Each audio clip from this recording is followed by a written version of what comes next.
नोकरीची सुवर्णसंधी. Mohan general stores, Mohan bangles येथे सेल्समन तातडीने हवे आहेत. इमिटेशन ज्वेलरी आणि कॉस्मेटिक्स क्षेत्रातील कामाची आवड असल्यास आजच संपर्क करा. 9890856935. नाशिक जिल्ह्यातील मालेगाव तालुक्यातील मुंगसे येथे सुरू असलेल्या कथित अघोरी जादूटोण्याच्या प्रकाराचा पर्दाफाश करण्यात मालेगाव तालुका पोलिसांना यश आले आहे. या प्रकरणी पोलिसांनी 9 संशयितांना अटक केली असून एक जण घटनास्थळावरून पसार झाला आहे.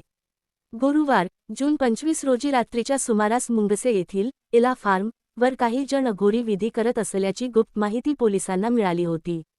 या माहितीच्या आधारे वरिष्ठ अधिकाऱ्यांच्या मार्गदर्शनाखाली पोलिसांनी तात्काळ घटनास्थळी धाव घेत छापा टाकला. छाप्यादरम्यान पोलिसांनी घटनास्थळावरून लिंबू, हिरवा कपा, हळदी कुंकू, लाल काळ्या धाग्यात ओवलेले लिंबू, काळे मूग, उदाणी राई यांसारखे जादूटोण्याशी संबंधित संशयास्पद साहित्य जप्त केले आहे. या प्रकरणात मालेगाव, कलेक्टरपट्टा, मुंगसे, नाशिक, पुणे, नांदगाव आणि साकुरी येथील एकूण 9 संशयितांना पोलिसांनी ताब्यात घेतले आहे. त्यांच्यावर महाराष्ट्र अंधश्रद्धा निर्मूलन व जादूटोणा प्रतिबंधक कायद्यान्वये गुन्हा दाखल करण्यात आला आहे.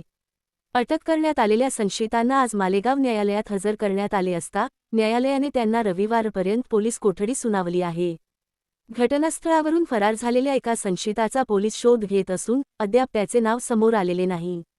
या प्रकरणाचा अधिक तपास मालेगाव तालुका पोलीस करत आहेत. सर, काय सांगाल आपल्या पोलीस स्टेशनच्या हाती जादूटोणाचा प्रकार आला आणि मोठी गँग पकडली गेली, नेमकं काय आहे प्रकार, काय सांगाल? प्रकार असा आहे की आम्हाला काल रात्री 11च्या दरम्यान माहिती मिळाली आमच्या कुटुंबी बातमीदारामार्फत की इला फार्म म्हणून मुंगसे गावाच्या हद्दीत एक फार्म हाऊस आहे आणि त्या फार्म हाऊसवर काही लोक जादूटोणा करत आहेत.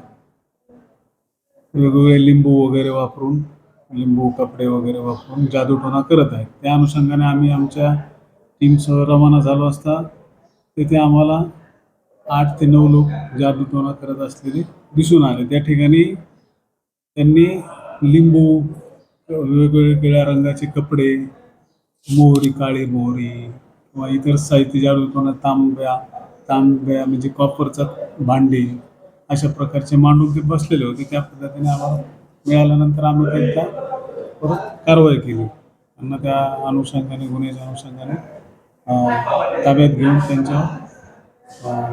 त्यांच्यावर जादूटोणा अघोरी विद्येच्या अनुषंगाने जो अधिनियम आहे 213चा त्या कलम 3 नुसार गुन्हा दाखल केलेला आहे तालुका पोलीस स्टेशनवर. त्याच्यात एकूण 9 आरोपी आहेत. त्यामध्ये मालेगावचे 7 आरोपी आहेत आणि 2 आरोपी बाहेरचे आहेत. अशा पद्धतीने त्यामध्ये 7 अटक आहेत. एक महिला असल्यामुळं हे केलेले एक फरार आहे.